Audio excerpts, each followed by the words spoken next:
Okay, so firstly, before we open up to questions from the audience, I would like to see if either of you have anything to say after witnessing each other's presentations. Do you have any questions for each other? Well, as some of you know, I'm doing a video series on meaning crisis. I was very interested, because I hadn't seen that in Michael's work before, towards the end, when he was talking about sort of the meaning crisis affecting the West. Some of the things you were listing: opioid crisis, addiction, loss of spirituality, general ramping up of mental health disorders, things like that. And I was just wondering if you would say a little bit more about that, what you think is going on, why we're getting into this state, and some of the things you think might be exacerbating it right now, because it seems to be spiking. So in some of my work, I've shown that a lot of these things they're not just going up incrementally, they're going up exponentially. Also, I will just mention we have a request from the back of the room for a bit more volume. Oh, sorry about that. They're sitting down now. It's going to be harder. I'll just briefly repeat what I said then. Sit on the table, maybe? I was, as some of you know, I have a video series on the meaning crisis. And Michael was talking about something I think very similar to that at the end of his talk, when he was going through a set of features about opioid crisis, the addiction crisis, lack of spirituality, mental health issues spiking. And I was talking about, I wanted to comment on that, and also the fact that in some of my work it's been showing it's not going up just in a linear fashion, it's going up in a non-linear fashion, it's accelerating in a lot of ways, and what he might think are some of the contributing factors to that. Because as you know, I'm somewhat obsessed with the meaning crisis. Well, I would put it in the context of Durkheim's work more than a century ago. Yeah, Enemy created by the modern world. I mean, humans evolved in a context in which we knew the people that we dealt with on a day-to-day basis, that we saw on a day-to-day basis, and we were connected with them through ritual. And the crisis of the modern world is that we live in communities in which we don't know our neighbors, or if we do know them, we don't even want to know them. We're not connected with the people that are around us. And I think it's even more appropriate today than it was a century ago. We live in a society in which we are disconnected with the vast majority of the people that we encounter on a day-to-day basis. We don't have an authentic human relationship with other people in the world. And when I say, well, what do you do? Well, it's ritual. It's ritual that connects people together. They say you have to do things together to feel connected with others. Pray together, you feel good together. Fine, do that if that works for you. But if you don't, find your ritual, find how to connect with others. And I think the North American society is particularly, alienated in this regard. I've lived in a lot of Latin American countries, and it's like people interact with their neighbors on a day-to-day basis. People live in the streets, people live in their front yards. And I've been driving around London lately, and you don't see anybody in their yards, You hardly even see any cars parked on the street or the driveways. They got them in garages. We're just all closed up by ourselves. So how do we connect with others in ways that creates these authentic bonds? And we don't have that today because of the increasing separation by so many different dimensions. Yeah, I'm interested in that. I'm interested in the fact that also that we have things that promise to connect us, but seem to be doing exactly the opposite. So there's a lot of research coming out that social media, far from giving us the connection we've been seeking, in terms of the number of likes we have and the number of friends, is actually quite deleterious to mental health in a lot of ways, because it tends to give people instead of giving that interactional connection to people, it just gives very static and idealized and to a significant extent falsified presentations of people's lives and ideas. And that very much contributes to, I think, a loss of connection. Well, see, what's I think pernicious about it is it promises and it seems in one sense to be connecting us, but in a very real sense it's actually disconnecting us in a powerful way. I suspect, because I don't participate in this, but I suspect that it also produces a sense of lack, want. It's like it's like everybody else has got something better. This is exactly why Instagram is really deleterious to your mental health, because people they downward compare to what they're seeing on Instagram, and they feel that their own lives are inadequate in comparison to these perfect lives that are being led by individuals. Were you going to do a list of questions, or are we going to do with the audience? I have a whole bunch of questions, some of them from the audience. Mhm. If you'd like to keep talking, that is fine. But No, I can that's also- fine. Let's take That's some okay. questions. That's Okay. good. Cool. So one place that I wanted to start, Michael, based on what you were saying about shamanic practices allowing the ancient brain structures to sort of have their say. So I have a question from myself, and then I'm going to feed that into a question that was given by the audience. So what I'm curious about is that language seems to imply that there's some sort of like normativity on the ancient brain structures, that they, when they're allowed to be released and have their say, they seem to produce adaptations, they produce goodness. If only we let the inhibiting prefrontal cortex out of the way and let the ancient brain structures have their say. So I was wondering if you could speak to that. Is there a clear boundary that we can draw between when these ancient brain structures release things that are good for us, or when they can release things that are bad for us? And what is the relationship between the structures and the functions of the frontal cortex and the ancient brain structures, such that they can perhaps interplay in a positive way? So I know that's a lot of information, but... Well, I mean, I think the first response I would have is that, shamans manage these things in the context of ritual. So ritual is a framework, a structure to hold dangerous, powerful emotions as well as good emotions. So, I don't think we can say that an emotion is good or bad inherently. Is rage bad? Well, if you repress rage, maybe it's good to feel enraged, but you need a structure in which that enragement can be, channeled constructively and not destructively. So in that sense, I think, it's the ritual context that includes others, that provide a context for control and moderation that's important. Now, what are these ancient structures doing? The neurobiologist Paul MacLean said that we have a variety of different kinds of cognitive processes. And some of them he called paleomentation, paleopsychic processes, behavioral communication, emotional communication, and right, then we got language here at the end. But we got all these things that we evolved to do and that we still use. The things we call nonverbal communication, emotional leakage, the things that we, get vibes off of people. This is all part of a communication system that's still there, still part of what we do on a day-to-day basis, but we don't have a lot of competence in understanding and managing it. So ritual is a way in which we're allowed to safely play with those kinds of communicative processes through behavior, abreaction, other kinds of emotional expression. Right, so it's a channel that you would take those processes through. Excellent, that's satisfactory. So someone was wondering... We get an A? Yeah, A plus even. I'm convinced. So someone was asking, so shamanic rituals activate this ancestral brain while mindfulness seems to thicken areas in the prefrontal cortex. Are they at odds, these technologies, or can they be complementary processes? And maybe John has something to comment on this as well. Sure. I mean, so I don't know if it's possible to locate the ancestral brain in a particular anatomical area, precisely because we're coming increasingly to understand that trying to localize brain function to particular areas of the brain is coming under serious question. But I do think that you can see that mindfulness, well, it does enhance the frontal cortex, it also shuts it off in certain ways. And it does enhance the ability to shift processing into the right hemisphere.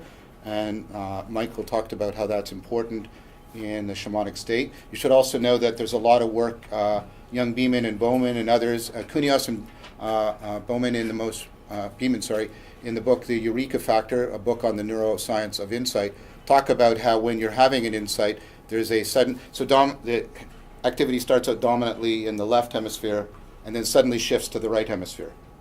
That's the flash of insight. And then you get the reformulation of the problem, and then it's shipped back to the left hemisphere. And so what the frontal cortex, the frontal cortex is in some ways being empowered in mindfulness, but what mindfulness is often doing is the frontal cortex is actually designed by evolution to, activate and co-activate different areas of the brain. And if you bring a certain amount of flexibility into the frontal cortex, you can actually significantly alter the way the brain is doing its patterns of firing. So it's not necessarily the case that the frontal cortex has just an inhibitory role on the rest of the brain. It also has a significant activation and rewiring function for the rest of the brain. So, I mean, in fact, there's a lot of mindfulness practices. You know, there's various forms of mindfulness practice. You can take a look, for example, at the Tibetan tradition that have been seamlessly, I think, historically integrated with a lot of shamanic practices. Tibetan Buddhism, in fact, was integrated with the shamanic Bon religion of Tibet. And so there's a lot of things about where you can integrate the mindfulness practices with these practices, precisely because I think the frontal cortex has a much more sort of complicated role. It's interesting, like we have some research that, right, one of the things that you can do to enhance people's capacity for insight is to get them to learn how to shut off aspects of the frontal cortex. But that also means that other aspects of the frontal cortex are being more highly engaged because they're helping to facilitate the intercommunication in different areas of the brain. So I don't think that they're necessarily opposed to each other. I think it takes, you have to think of the frontal cortex as having, like I say, a much more dynamic relationship to the rest of the brain, and seeing that by altering its functionality, you can alter the way in which it's rewriting the programming of the brain. Now, I agree with Michael in that the frontal cortex can get very easily locked into a lot of automatic processing and framing. But one of the things mindfulness does, I think, is introduce a lot of cognitive flexibility to the frontal cortex. What seems to increase as a result of extended mindfulness practice are measures of both behavioral and cognitive flexibility, the ability to reframe your problems and the ability to alter behavioral patterns. So it's not so much that you're just increasing sort of, raw processing power or your ability to concentrate. I mean, that's part of how you're training mindfulness, but the benefits seem to accrue from mindfulness in terms of the way in which you're ramping up cognitive flexibility. Mm-hmm. So that's interesting because, Michael, you said that basically these earlier brain processes are overloading the prefrontal cortex until they just have to let go and allow stuff in. But if you have a lot more flexibility in that area, then you can more creatively draw out insights and meaning from this otherwise relatively more random information that's coming up from these earlier brain areas. I would think so. I would think that one of the things that you'd want to do is you'd want to enable the frontal cortex to some degree to be able to reconfigure. So the frontal cortex is responsible for sculpting the response space, sort of laying out your salience landscape. And you want it to be able to redistribute what it's finding salient, I think, in response to some of the information that's coming from other areas of the brain. Michael, do you have anything to comment? Yeah, well, what I would say, I think looking at, sort of mindfulness and shamanic alterations of consciousness comparatively, we have to, once again say, okay, well, mindfulness is just one form of meditation, and different forms of meditation do different things in the brain. And so we don't want to reduce all of meditation down to one form. I think the same thing on the side of shamanism. There are a variety of different kinds of shamanic alterations of consciousness, and we can't reduce them all down to one particular form of movement in terms of the psychodynamics, even if the overall physiology may be the same. But try to contrast mindfulness and shamanic, for instance, divinatory work. I mean, I think mindfulness is like, the flow comes, you just let it go. You're letting it pass you. You've got, the presence of mind to just stay present and not engage the material, not go into it, okay? I think shamanic is very different. You're going into the material. You're seeking the source of the visions. You're allowing yourself to be engaged with the unconsciousness. It's almost like, you set an intention.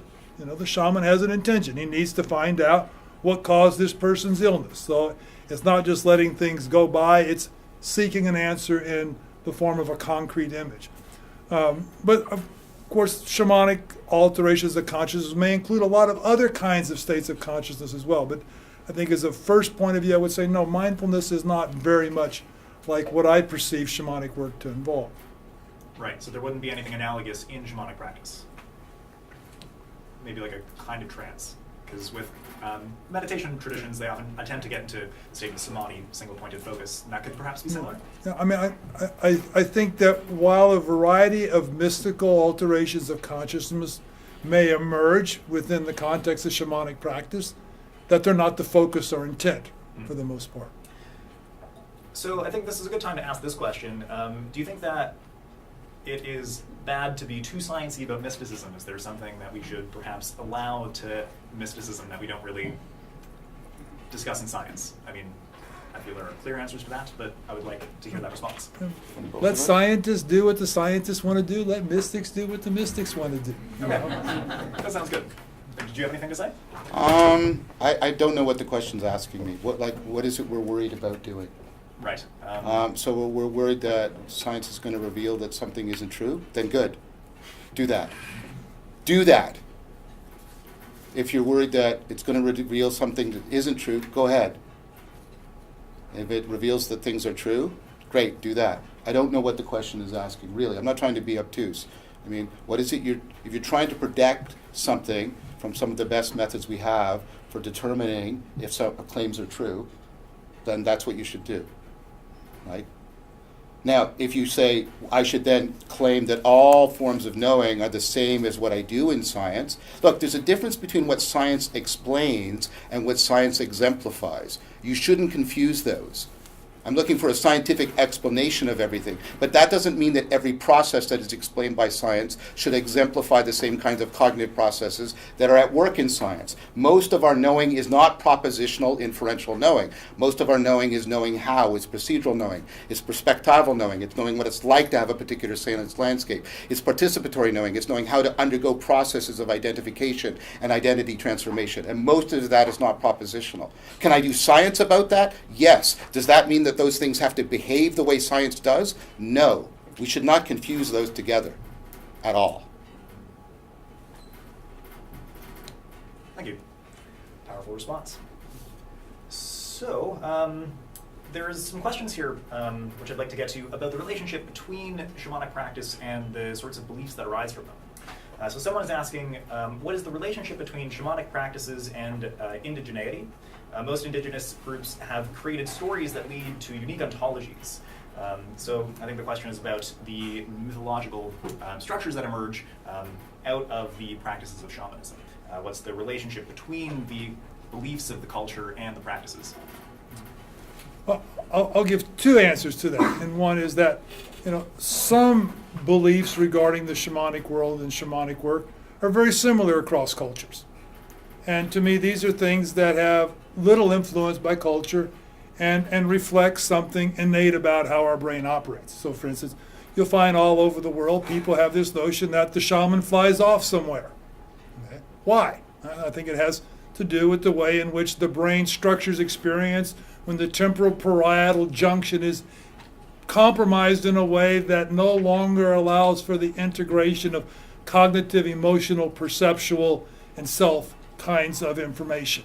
So it's relatively simple physiological response from my point of view why out-of-body experiences occur everywhere. It has to do with the way the brain's processing capacities are broken down.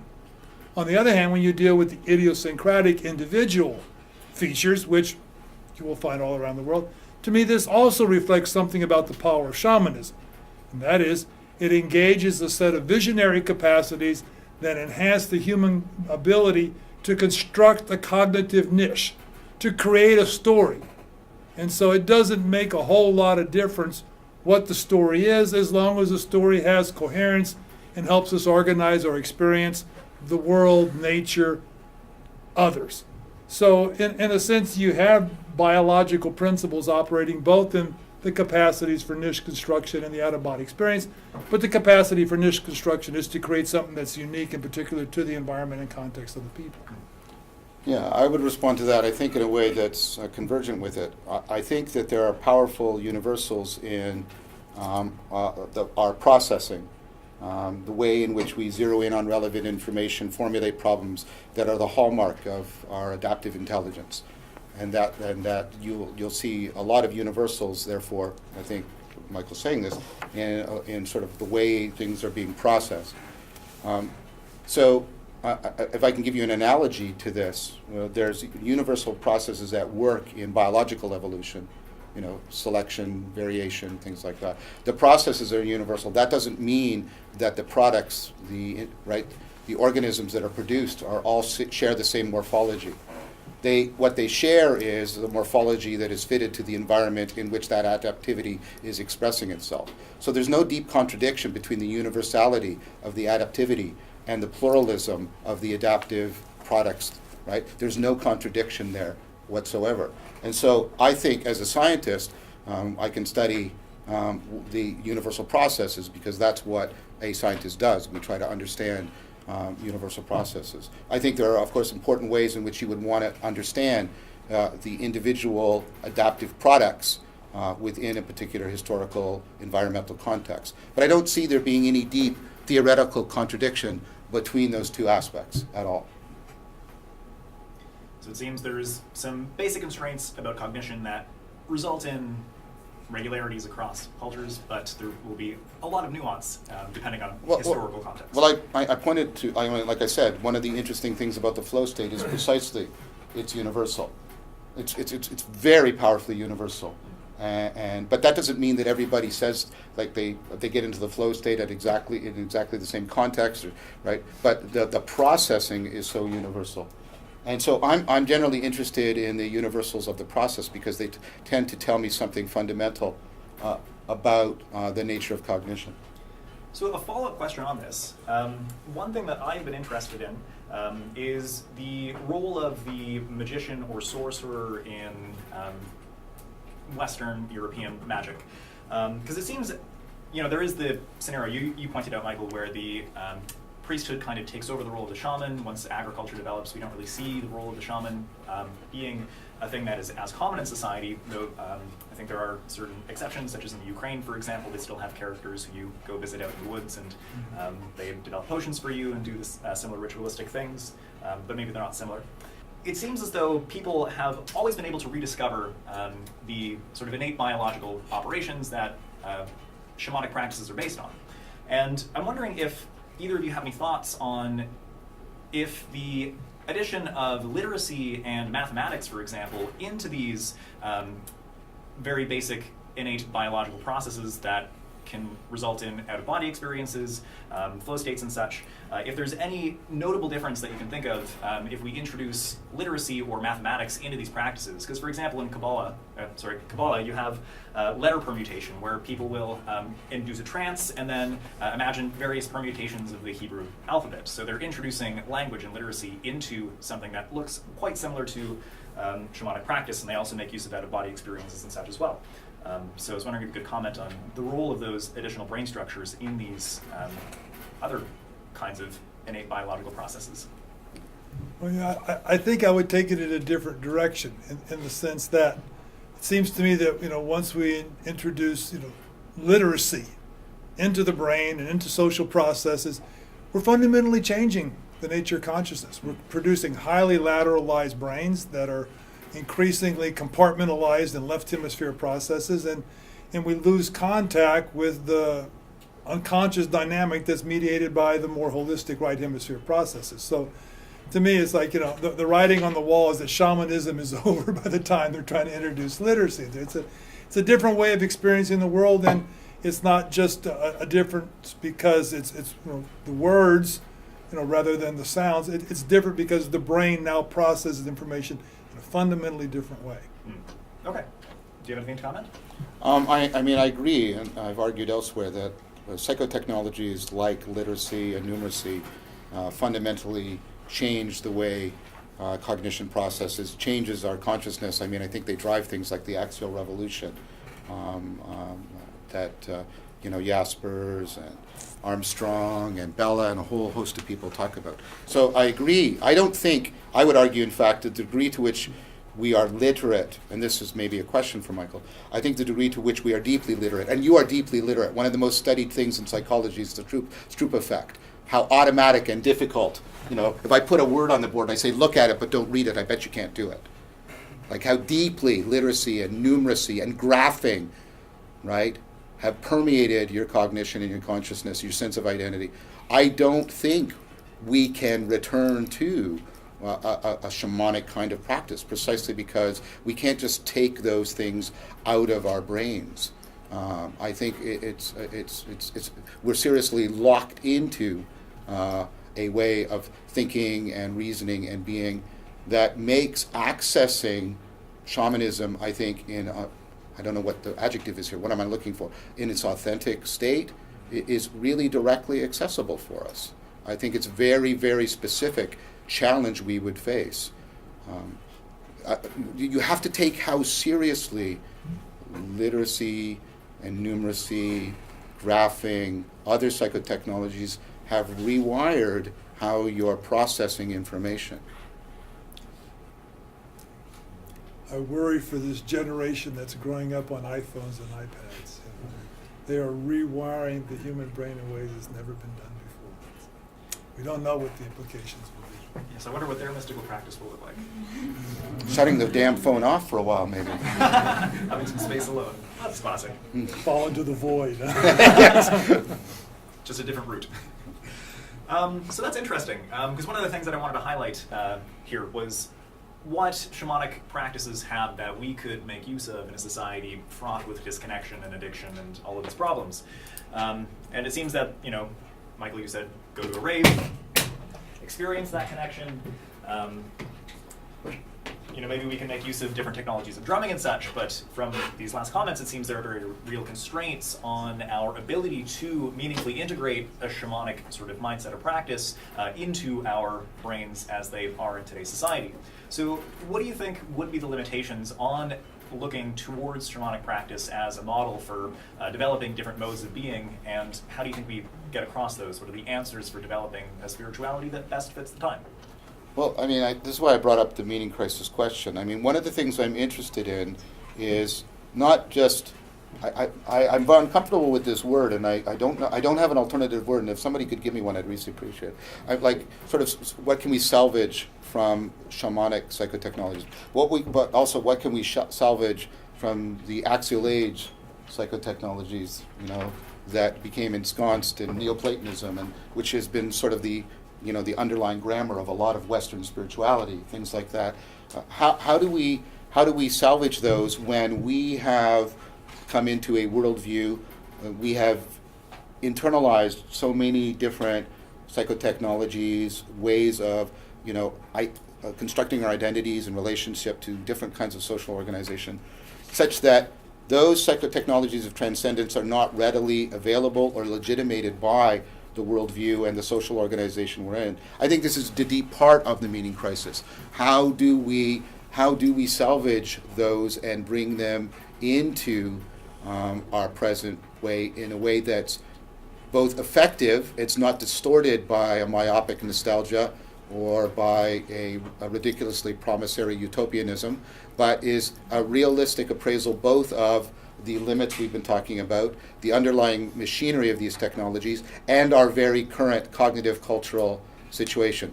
So I think this is a very, very pervasive and deep problem, and I think that question is just one part of this whole comprehensive issue of what does it mean to restructure, in the way I talked about in my talk, spirituality for us today, so that we can address the meaning crisis and meet some of these needs that, as Michael said, go back very deep into our evolutionary heritage. It is not optional that we can dispense with these needs of spirituality. That's not an option for us. But the fact that we need to meet them doesn't, of course, guarantee that we're capable of meeting them right now. And that's part of the dilemma that we're facing. I think the limitations are, in part, a resistance rather than something intrinsic. It's like, well, why might it not work today? Why don't you just do it? Do rituals, Start with friends, Involve them. We have to recreate a culture of inclusive ritual. And many cultures did that. I think shamanic practice was ultimately inclusive in two senses. One is that everybody had to be there, because if you didn't show up, you were going to be blamed as being the witch that caused the problem, okay? And it was conclusive on another level that, whoever heard the drum could come. Everybody's welcome. And I think today we don't have a culture that embraces that kind of drumming. And I'll have to say for myself, if I'm not invited to the party, I sure don't want to hear that drum tonight, It's like, it's irritating if you're not part of the group. So, maybe we have to be able to figure out how to create context in which drumming can be inclusive and not intrusive. And I think the old idea of the raves out in the barn, out in the countryside, is probably a lot better than, the basement of some warehouse in the inner city. But I mean, part of the issue though is that we've become very afraid of large collective rituals because of the way in which large collective rituals were part of some of the most horrific totalitarian regimes we've seen in the 20th century. I mean, one of the things that made Nazism so pervasive was precisely because it hooked into there's lots of drummings at Nuremberg, right? There's lots of drumming, there's lots of comprehensive ritual, there's lots of collective thing, and that unleashed tsunamis of blood and suffering on the world. So But that wasn't shamanic ritual. well, okay, sure enough. I agree with that, but what I'm saying is I'm asking you to consider the possibility that people are resistant to ritual because of some of our history, that we're resistant to ritual precisely because ritual has become a very tainted thing for us in a lot of ways. I think it's probably more that, what you don't know, you tend to ignore fear. I mean, people don't get exposed to these kinds of rituals. So, I mean, we could sort of be, subtle about it and bring it in as, community drumming groups, Don't have to send, the Christian right off on a, witch burning activity first. We're not going to do shamanism. It's just little community drumming. Bring out the djembes and tamale. So we need a bit of public relations in the resurgence of shamanism. So I want to expand on this point about the historical reasons why we might be opposed to ritual. And one thing that I was thinking when you were mentioning how improvisation is a key part to the shamanic practice is that in our Western Catholic context, the idea of ritual and improvisation is like totally outside of people's mindsets, I think. It's like an eternal stable structure. The Mass is a regular thing. But only in the Orthodox religious frameworks. If you look at new emergent ritual practices, so one of the things I'm very interested in is what's called jeep forming. Which is a Scandinavian practice. So many of you are familiar with role playing, right? And then you probably know about live action role playing, whereas instead of having figurines and dice, you actually dress up and go around and you do that. Well, and then what's evolved out of that is jeep forming. And what you do in jeep form, right, is you enact. So it's a ritual context, and it's symbolic interaction. There is a dungeon master, but they're basically the director. And what the dungeon master will do the director will tell you to cut a scene, or suddenly to switch roles, or pick up some object and say, now this is a gun, use it as a gun in the scene. And the whole point of you is to get you into this improvisational state. And what you're seeking is bleed. The point about the improvisation is it's supposed to get you into something like the flow state, so that the what's happening in the ritual and what's happening in your life, they bleed into each other. So the difficult emotional drama that you're enacting in the improvisation of the ritual performance bleeds into your real life. They're seeking exactly that transformation. And I've had a lot of people who are actually coming out of improvisational comedy and who are talking about, wow, the stuff you're talking about is sort of the key, and why improvisational comedy is taking off. And people are doing that not just because it's fun, because it has aspects of bleed in it. It really allows people to undergo significant, powerful transformation of their identity, the possible roles that they'll identify with, the perspectives that they find viable or livable for themselves. So I think if you take a look at some of the emerging rituals of transformation that are coming, you see improvisation playing a very pivotal and central role. So we don't need to rebrand ritual too much. I don't think so. I mean, there's always a problem with anything that's got a lot of improvisation into it, right? Is people can go nuts and crazy and spin off. And so part of what you want to do in a ritual context is you want somebody or something or some sets of principle, and I think Michael was articulating this, that's doing something like the director in the jeep form. Somebody has to, give a kind of structuring to this, a kind of limiting framework, a kind of safety framing within which all this improvisation can, spin out without spinning out of control. Did you have any comments to add? I'll leave it at that. Okay. So I think Jay at the back had something to add to this discussion. Yeah. This is something that... Could you also speak very loudly so the process... Sorry. Yeah. So I also have social anxiety. Take it to stand up to talk so I can. I also suffer from social anxiety, so we share that. So you feel me, like that kind of like, you know.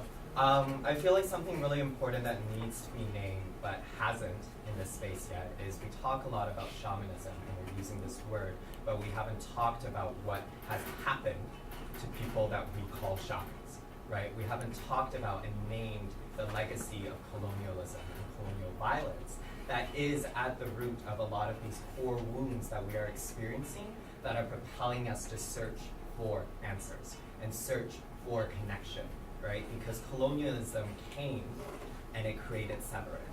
That's the history that's here, and I feel like that's something that's very important to name when we're talking about spiritual medicine, when we're talking about shamanic work, when we're talking about these things, because that's the root of it that needs to be addressed and needs to be named, you know? And so one, I feel like it's very important to name that and bring that into this space.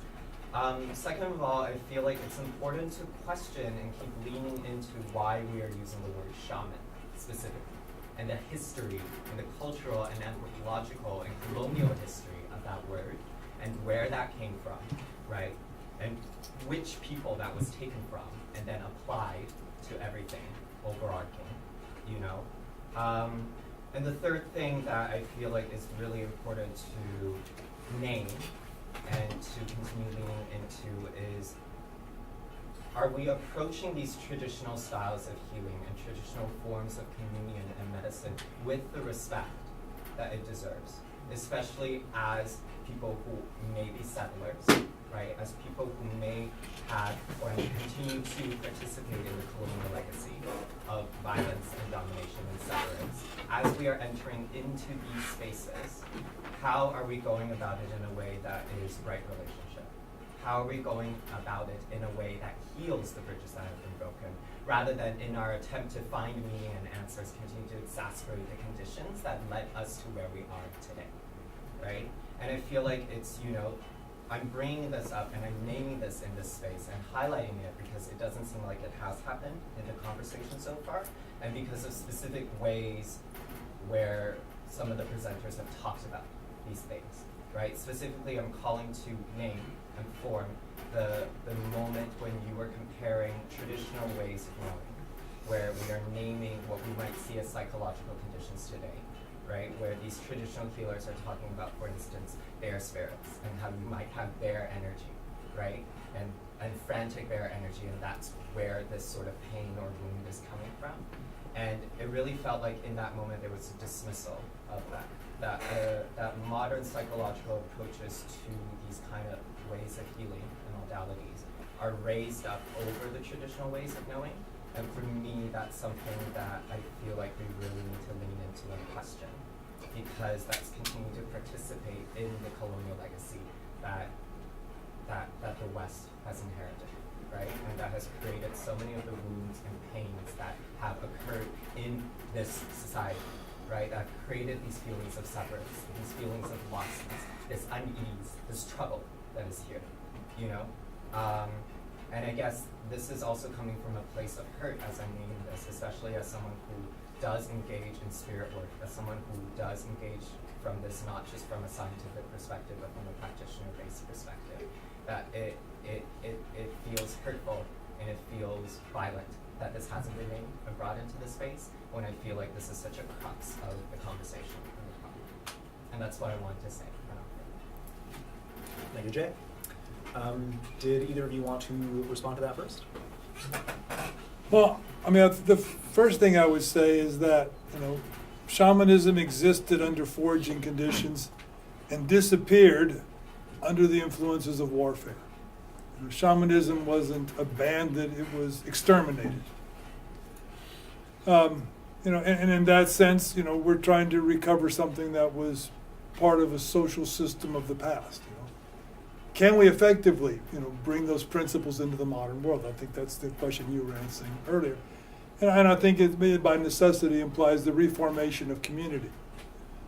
And so, in that sense, you know, we have to recognize that shamanism is a community practice, and we're, in essence, trying to recreate things that the cultural traditions were destroyed. It really doesn't make any difference whether you're Korean or North American or Japanese or African. Your shamanic traditions were pretty much extinguished, and what was left became something different than the roots.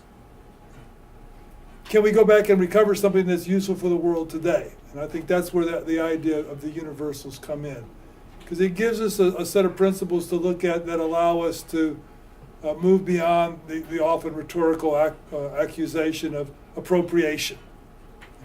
Are you appropriating somebody else's practices? My response would be, if you're using things that are universal to human nature, then the cultural context from which they came is lost, and it's up to us now to recreate them. But we have many resources in the survivals of these practices in many communities, and I think that building bridges back to these communities that take into consideration the multiple dimensions of oppression and loss. It's not just the loss of culture, it's the loss of leaders. It's not just the loss of leaders, it's the loss of social roles. And how has this impacted in society? I think Canada is just, for instance, starting to come to grips with the horrific abuses that were created by the Christian churches on First Nation peoples. So what do you do now? Do you just pull out and leave the void, or is there a reasonable response that is informed by history, by evolutionary science, by cross-cultural principles, and by an understanding of how it is that these practices are significant and legitimate forms of addressing many levels of trauma, from the individual to the collective to the spiritual. So thanks for your comment. In response to that, I feel like I have to say that we need to look at who created the destruction, right? That there is a core wound there, and this isn't me pointing fingers at anybody or pointing fingers at people's ancestries. This is me talking about the history of colonial legacies, the history of settler violence, the history of all of these things that I don't even know if I fully am equipped to talk about, but I'm just naming and bringing it into space. That it's important, that I don't feel like it's the same that like everyone has lost shamanism or whatever we choose to call that, right? That there's a very specific history that has resulted in that loss, and I feel like that history and the wounds from that history needs to be addressed in the healing process, needs to be addressed in reparations, in how we choose to engage with existing communities who are still very much practicing these traditions that are specific to their cultural lineage, right?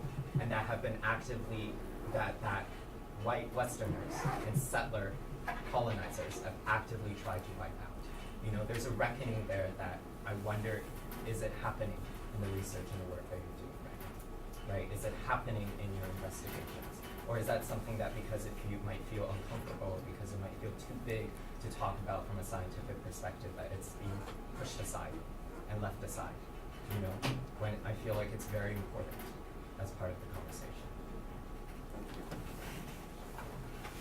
So thank you for bringing that up. It's something that can't be divorced from a conversation of traditional healing and traditional practices, certainly. And I do think that there is a degree to which this particular conversation is a bit too constrained to talk about those more broader sociocultural phenomena. And yes, I would be hard-pressed to believe that the speakers or myself or others who talk about this from a psychological perspective are shoving that to the wayside. There's definitely a place and a space for that conversation. And if you'd like to talk afterwards, and maybe there's another event that we could do which specifically focuses on a broader social lens, then I think there's plenty of space to have that conversation. So thank you for bringing that into the space.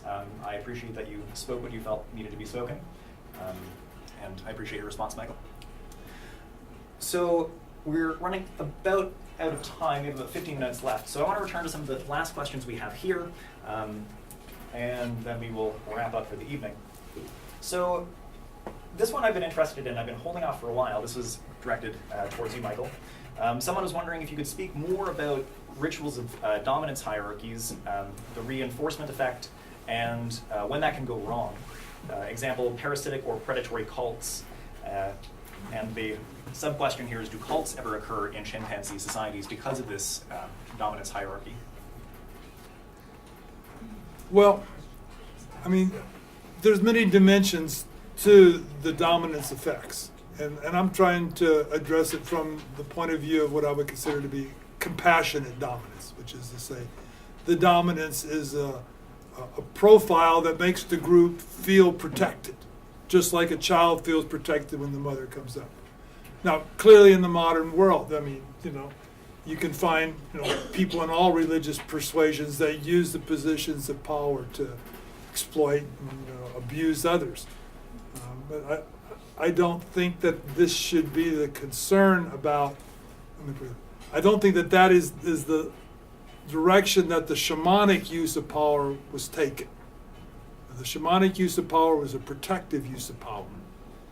And it wasn't a use of power that was in some ways, intrinsically harmful. And I think it really has to do with making people feel protected because there's something more powerful than that. Right. So connecting them to a higher power. Well, and I mean, I sort of hesitate to use the Alcoholics Anonymous words in that sense, but as I say, a more extensive power. Okay. It's interesting that on the work on meaning in life, especially work by Susan Wolf and others, that the way people often describe having a meaningful life is a sense of being connected to something larger than themselves. So this is, I think, goes deep into how we process how meaningful our lives are to us, that sense of being connected to something greater than ourselves. But she talks about it in terms of learning to be connected to things that have a value just independent of our idiosyncratic liking of them. So I think that this idea of being connected to a power greater than ourselves, I think it's very pervasive through our cognitive projects of trying to make sense of our life. The degree to which we feel connected to a meaning structure that is not just our own personal meaning structure actually adds to our personal meaning. And that sounds paradoxical in a culture that sort of emphasizes being self-made and your atomic individualism. But your personal meaning is very much dependent on your ability to connect to meaning structures that are other and beyond your own individual meaning system. That's what the research actually shows.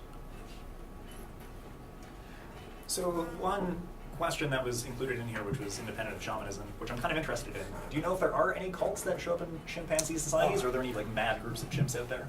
Well, I think that the closest thing that you could try to find among chimpanzees are alliances. And chimpanzees, produce alliances, often binary, but often more than two individuals. But the concept of a cult, I mean, they don't have that level of development. But the idea of having allies, to me, the chimpanzees had allies in their troop. The shaman brings the allies from all corners of the universe. And then a few hundred years of cultural history goes by, and some of those processes get distorted, perhaps. So I don't know if this is an analogy, but I saw a very good documentary about a chimp who had learned to raid human campsites and pick up empty gasoline canisters and then roll them along to create a horrible noise. And for a brief period, he rose to the top of the dominance hierarchy because of his ability to terrify others, because he'd sort of learned this weird ability to make a lot of noise with these things. It didn't last. The other chimps eventually figured out, hey, this isn't doing anything to me. But for a brief period, he rose to the top of the dominance hierarchy. So I don't know if that's an analogous to a cult or not. Perhaps. Normal process of ascendance of an impressive mountain. Yeah.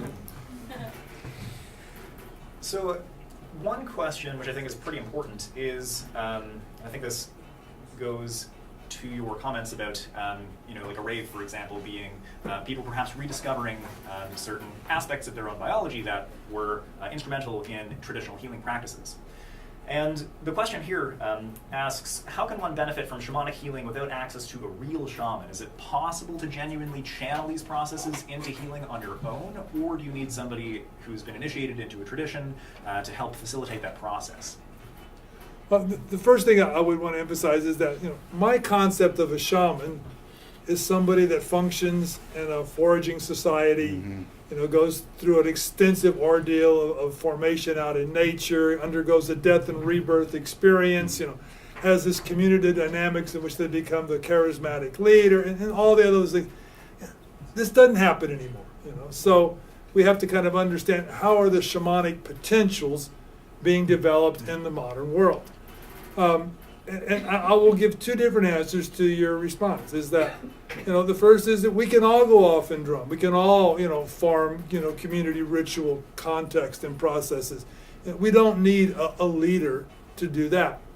And on the other hand, I'm going to say, you know, there are people that are skilled at, you know, soul recovery and removal of intrusions and, you know, reintegrating a fragmented, you know, selves and things like this. And, you know, you got to find someone who's good at doing things like that for something, you know, very specific. So, you know, there was a time when I used to do shamanic workshops, and people would say, well, are you a shaman? I go, no, I'm not a shaman. They go, well, how are you going to do a shamanic workshop then? And I go, well, do you play basketball? They go, no. I said, well, I can teach you to play basketball, but I'm not a basketball player. You know, there's things I know, there's basics that can be imparted that don't require this, you know, status and claim to some kind of, you know, supernatural, you know, rank or whatever. But today I think the important thing is that, you know, one, you have to find people that you can trust and feel comfortable with. And then you have to be clear about boundaries and expectations. But I think that in the sense that shamanic practice was about communal integration, you know, we have to find ways to rediscover the processes of doing this. And whether or not the person, you know, has a lineage, has the name of a shaman, has a grandmother who was a shaman, I think is less important than what can you do. How do the participants feel as a consequence of engaging in this process of psychological and emotional transformation? So, no, you don't have to go find a shaman. I don't think there's any around anymore, even in spite of all the people who claim to be that. But, you know, what are these modern people? You know, I like, you know, the Foundation for Shamanic Studies, you know, use of the term neo-shaman. Okay, you know, Horner explicitly rejected a lot of parts of the shamanic heritage, at least, you know, formally and publicly. You know, you don't do sorcery, you don't kill people, you don't take psychedelics either, as far as, you know, the Horner Foundation is concerned. But, you know, they do a lot of the other things. You know, what are some of the other concepts we can use? So I think a lot of modern people are doing more mediumistic work. You know, so call it what it is. It's not shamanism, it's mediumism, mediumship. And then there's a lot of different kinds of communal ritual. Communal ritual didn't disappear with shamanism, but it took on other forms. And many of those are surviving today in the context of ancestor worship. You know, does that work? For many people it does. Connecting with the ancestors provides many forms of solace and many forms of healing and many forms of reintegration. So we have to reinvent what we are shown to be the principles of the past. And, you know, who does that, you know, is, to me, it's who can do the work. You know, it doesn't depend on your name, your tradition, your lineage, your training. Right, so it's perhaps a matter of getting in touch with older elements of our human history and bringing what's useful into our present context, but, you know, recognizing the differences and developing rules to fit those differences. Yeah, no rave shamans as a career pathway as of yet. Okay, so I think the final question, based on some of the stuff that you were talking about, John, about implicit learning and how you can train intuition. Yes. So it seems that the biggest problem there is getting your intuitions to generalize beyond the context of the learning. Right, and to generalize in the right way. Exactly. So are there any particular contexts that the training of implicit learning through flow best generalize? Is there any ideal place to train your intuition or any ideal practice? That's a difficult question because, I mean, because you have two different normativities at work when you're training things. Michael invoked the notion of a niche. You might want your implicit learning to make you very context sensitive how your particular cognitive niche, your cognitive cultural niche is working. And in that sense, you're going to have a context of training that is going to be very relative to that particular context. But you also may say, no, there's a different norm. What I want, right, is I want to train implicit learning that generalizes across many different things and makes me highly adaptable. And some of you know that in some of the work I do, I try to argue that our brain is constantly playing between these two competing normativities. the normativity of enabling us to move to different places, different contexts, and the normativity of fitting us more tightly to these. And these pull and push on each other. And I think that, therefore, what you want is you want to try and get a context that is, right, has an ecology of practices. Some of them that sort of train you to zero in on context-specific intuition formation, and then series of practices that train you to get more broadly applicable kinds of implicitly learned patterns. And so one of the things, things that are very valuable for that are, this is meant to be an example. It's not to be the exhaustive defining case. I'm just using an example of what I'm talking about. There are certain forms of martial arts that are designed for the very specific context of self-defense, and so you learn that aspect, and you're learning how to be very adaptive and fitted to that, and those are very real things. But they're often set in, for lack of a better term, a philosophical context designed to teach you how to exact those patterns and transform them in a way so that they are broadly applying to your life in general. And I think that, for example, I've been practicing Tai Chi Chuan for a very long time, and it has one aspect of it is where you can fight. Like, it's a martial situation, very specific kind of context. And thankfully enough, I don't use that very often in my life, but it's there for me. And when I've had to rely on it, it's been there for me.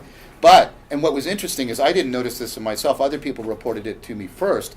Is the general Taoist framework in which the practice is set gives you ways of exacting and generalizing how you're training your intuition so that it permeates wider context beyond the martial arts context throughout your life.